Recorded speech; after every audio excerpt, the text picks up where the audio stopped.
Oh, this is Reverend Don Lewis coming to you from the beautiful metaverse, and more specifically from beautiful Danville, Illinois, homeland of the Corellian tradition.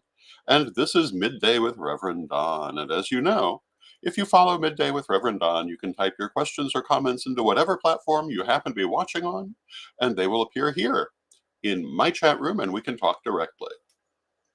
And I love talking with all of you. I love to see you every day, and I hope that you enjoy the program. And this week, we are doing Defense Against the Dark Arts. Um, and yesterday, we were talking about personal shielding, the importance of keeping our energy clear and our energy defended and shielded against anything that might cause us problems. Hello to Janet in the chat room. It's good to see you, Janet. Today, we're going to be talking about spatial cleansing and shielding. That is to say, not just ourselves, but the things around us. And hello to Tom in the chat room. It's good to see you, Tom. So, where do I begin with this subject? Well, let me start by saying that it's perfectly natural in life that every person and everything that has energy naturally gives off a certain amount of energy and naturally takes in a certain amount of energy, no matter what is going on. If you walk into a room, you're naturally going to feel and sense the energy of that room. Hello to Rajput in the chat room. And that's because you're absorbing a little bit of it. You're also going to be putting some of your own energy into that, unless you're extremely highly shielded. But generally, this is a thing that happens. And generally, there's nothing in the world wrong with that. That's part of how we get a sense of each other. It's part of how we know each other.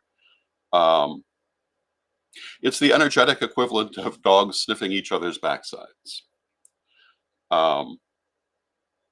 And I think that it's a very healthy thing for us to be sharing energy in that way. Now, when we have an energy imbalance, that's where we get things like psychic vampires, at least unintentional psychic vampires who take in a little bit more than they're putting out, sometimes a lot more, and they can become a problem that way.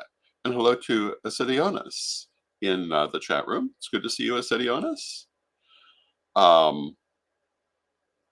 And of course, there are always the problem of people who are deliberately putting out negative vibrations or negative actions. Now, so far we're talking about how we naturally exchange energy as individuals. That's what we were dealing with yesterday. How do we shield our energy to keep out negative effects or to remove negative effects? How do we do that? We talked about that yesterday. And of course, we talk in greater detail in the many things I've written over the years about how to do this. And as I was saying yesterday, I'm not always blunt about all of the aspects of these things when they're first introduced. Sometimes you have to read a little farther to get some of it. And Rajput asks, does Romania really have real vampires? I doubt it, but I've not been there, so I can't be certain. But generally speaking, when we talk about vampires, we're usually talking about energetic vampires.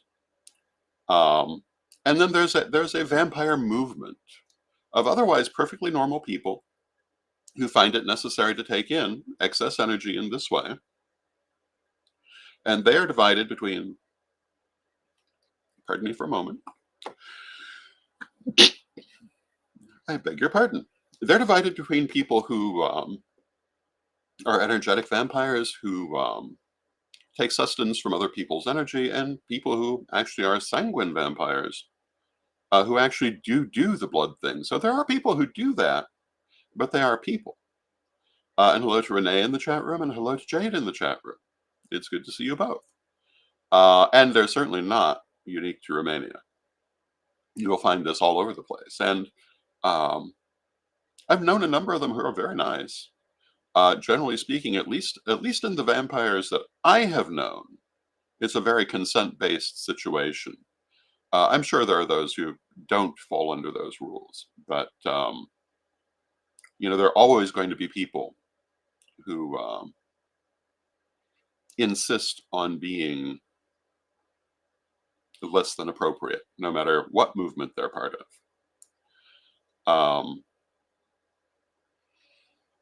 But as I was saying, there are always going to be people who are putting out negativity. If you followed things that I've been doing for a number of years, you'll know about the peace campaign, which was created specifically to counter negative energy in the world. And that certainly was not done in the premise that there's no negative energy. And although negative energy seems to have spread, and I'm using the term negative energy rather broadly, but it seems to have spread around the world quite strongly at present. Without the peace campaign, it might have been worse. So I feel that it was a very important thing for us to do and continue doing um, through groups like the Peace Weavers. Not only on an individual level, however, but on a geographic level, there can be a negative energy charge that can obtain to a place, and also a positive energy charge. And when I say geographic, I'm talking about if you go to a particular building, you enter a particular room, you go to a particular area, um, sometimes even a particular part of a particular room, you can feel a change in the energy. Sometimes you will detect either a very positive charge or a very negative one.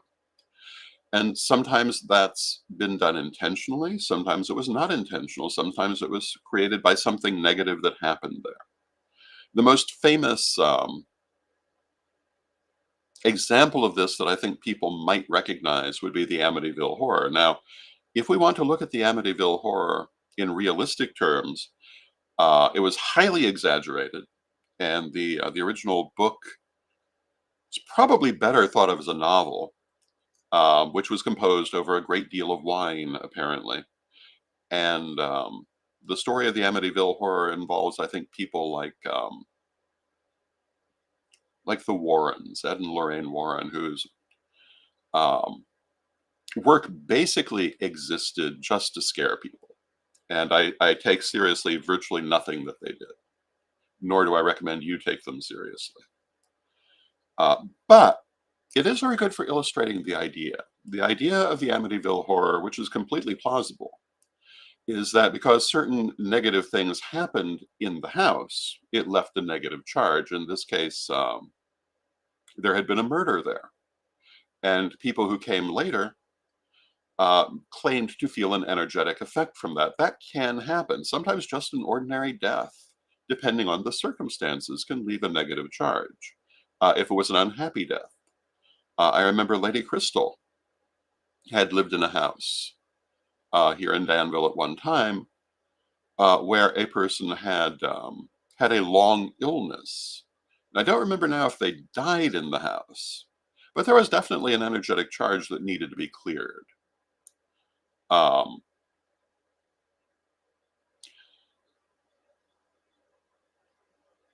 and Rajput says, if we watch horror movies in which lights are flickering and twinkling, is this due to the negative charges of the soul? Well, it's definitely an energetic effect. I've seen it. I've seen people do it intentionally or unintentionally. And so, yeah, I guess we could put it that way. Yes, it usually, if it's unintentional, it's either due to a negative charge or simply uncontrolled energy. There are a few people who can do it intentionally, but usually that's not the case.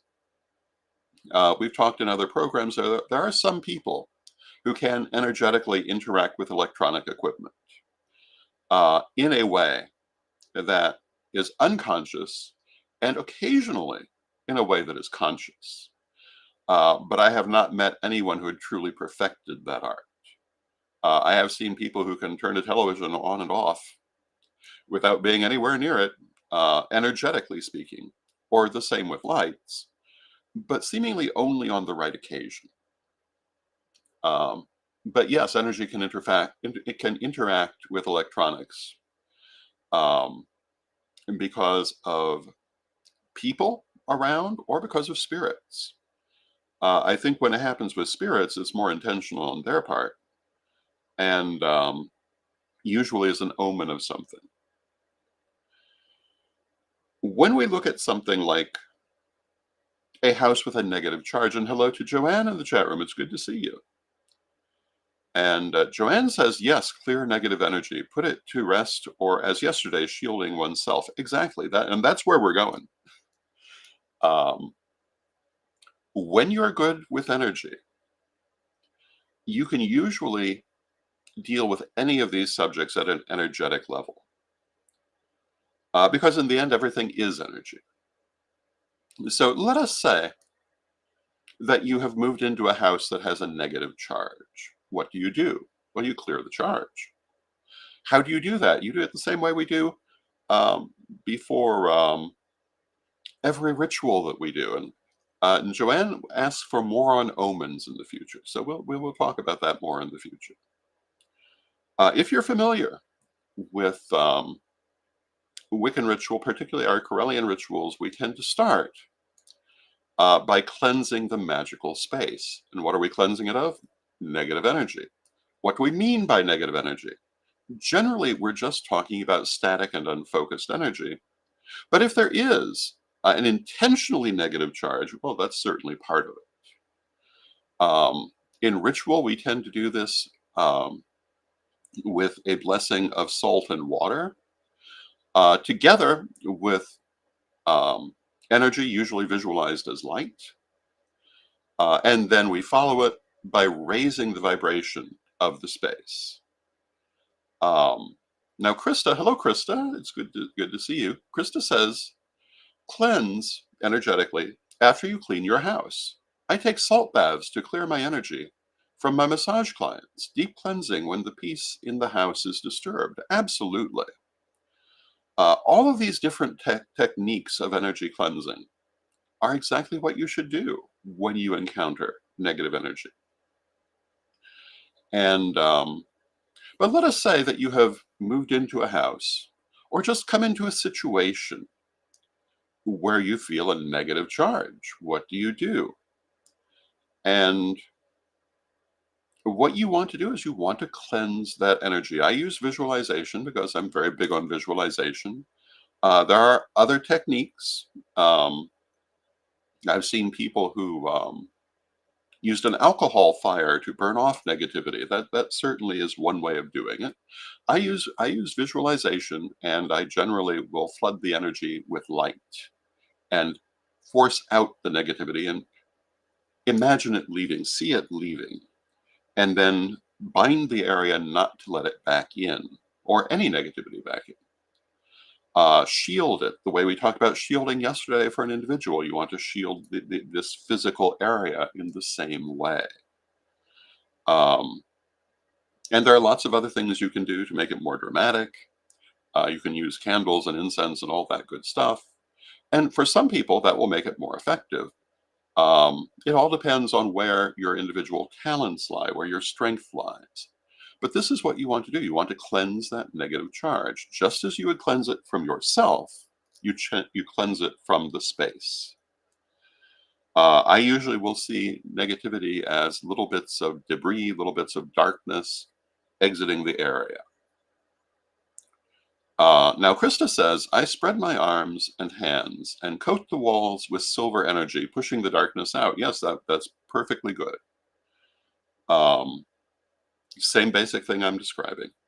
I tend to use a yellow or a yellow-white light myself. Um, but there are a number of ways to do it. But what you want to do is make sure that you are thorough and that you've excluded all the negative energy and that you have excluded it from all the places it might be. And you may wish to add an incantation or a prayer to affirm what you are doing, depending on how you feel about it, and also just how serious the negative charge is.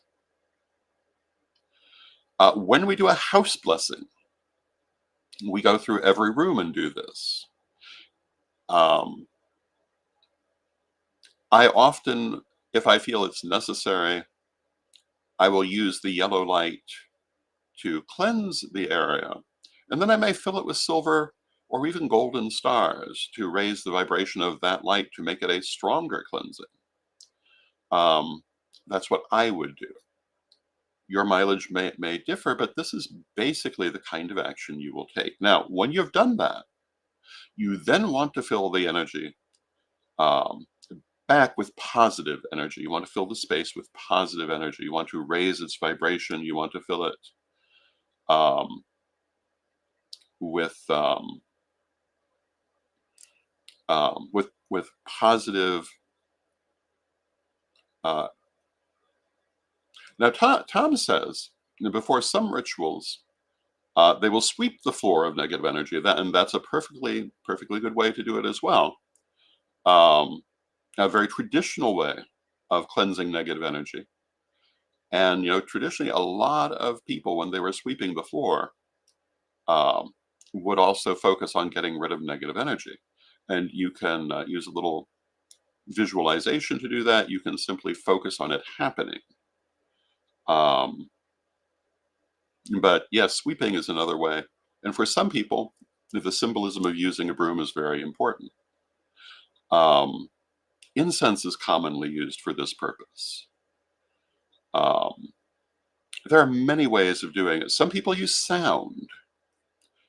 Some people might like to use bells or drumming or um, other kinds of sound to help with cleansing the negative charge, and then also with imparting the positive charge. But the thing that I want to emphasize is after you get rid of that negative charge, don't just leave it empty. Make sure that you fill it with positive energy. So, um, although there are many ways to do ritual, in most Corellian rituals you will see they will begin by cleansing the energetic charge of the space, and then by charging it, by raising its vibration. This is usually done with salt and water, and then with fire and incense. But it can be done in many other ways. The point is doing. As I say, I personally tend to use a lot of visualization. Not everyone is equally comfortable with that technique. Not everyone is equally good at it. There are many ways to do it. It does not have to be a house in which something terrible has happened, like someone being murdered in the bedroom. Um, it is good to do for any kind of negative charge. Maybe there was an argument. Maybe somebody's just sitting there, they're obsessing over negative things. Whatever it is, if there's a negative charge, cleanse it. And I don't see that as ever being a bad thing to do. Because all you're actually doing is restoring the energy to where it should be in the first place. Um, and if you find yourself going to work and always feeling bad, maybe you need to cleanse the energy of the space. One of the things I remember, and this is a useful story to tell. I remember when I was working at the Light of the Moon bookstore in Evanston, Illinois, years ago. Wonderful store. And one of the things that they would do, if they found things were starting to get a little static, that they weren't getting regular customers, that things were slowing down, they would go through and clean the store. They would move things around on the shelves. They would dust everything. And presently, the people would start coming. By changing the energetic patterns, they opened them back up. So we're not only talking, again, when we say negative,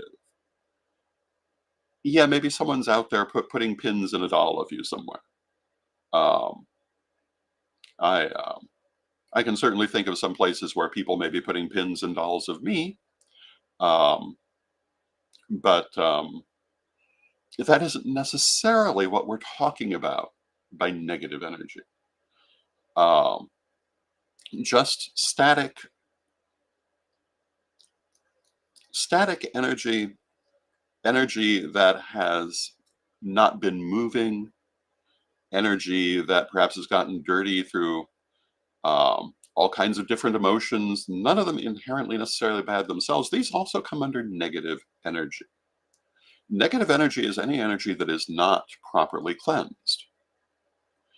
Um, so it's good to keep that energetic pattern um,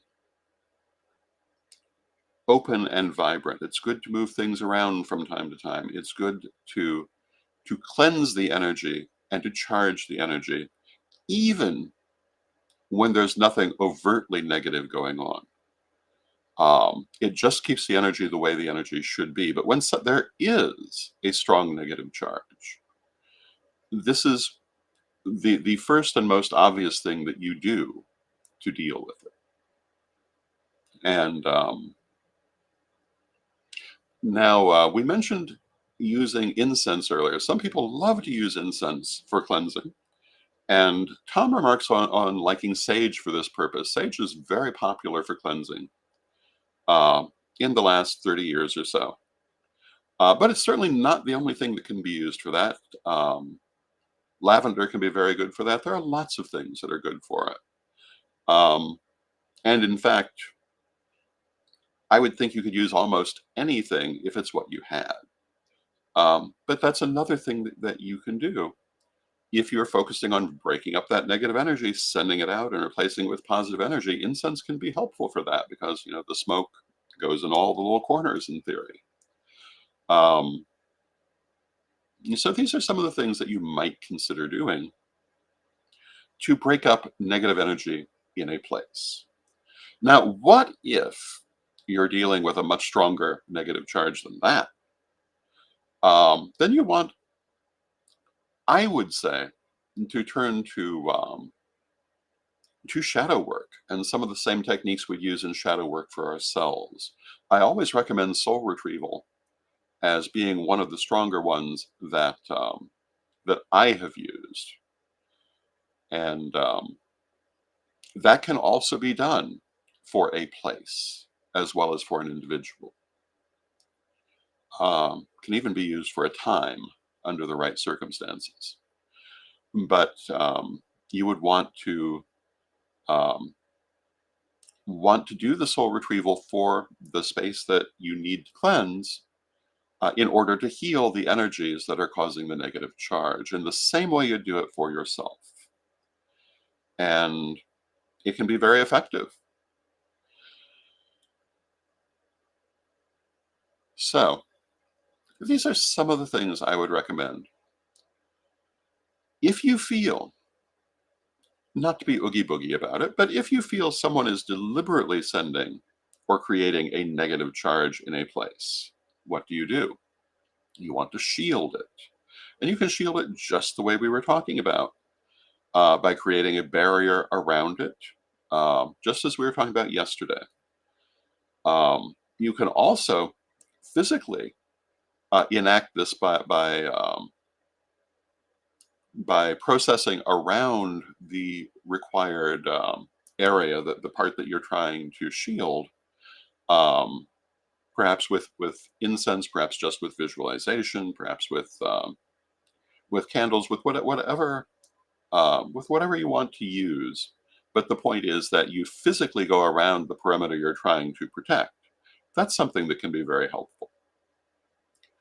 You can also, through sympathetic magic, create a miniature map of the area to work with in a magical way and draw out the energetic barriers that you're trying to create or otherwise represent them. Um, let's say it's your house.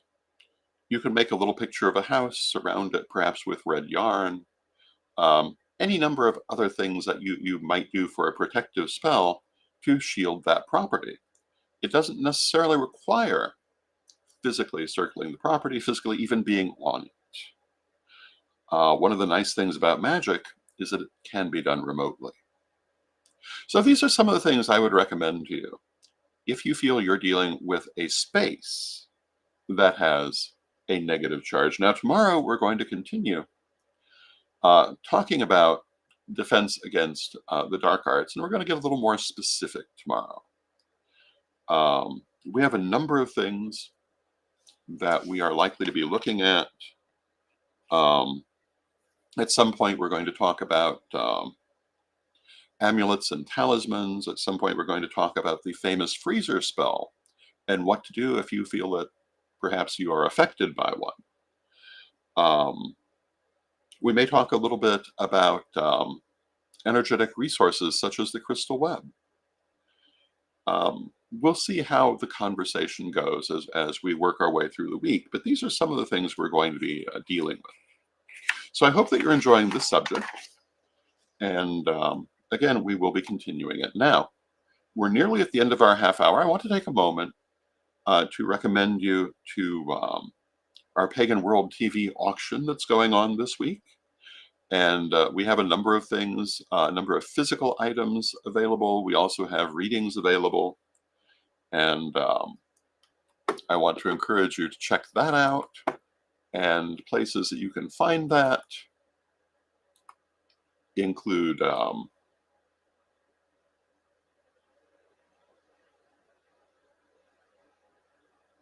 at Pagan World / pagan-world auction at paganworld.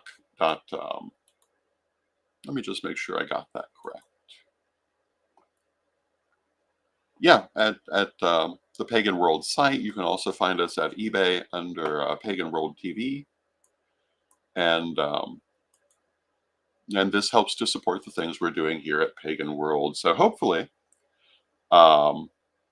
you will have a look at that. And hello to George in the chat room. It's good to see you, George. And George says, dang, I missed you.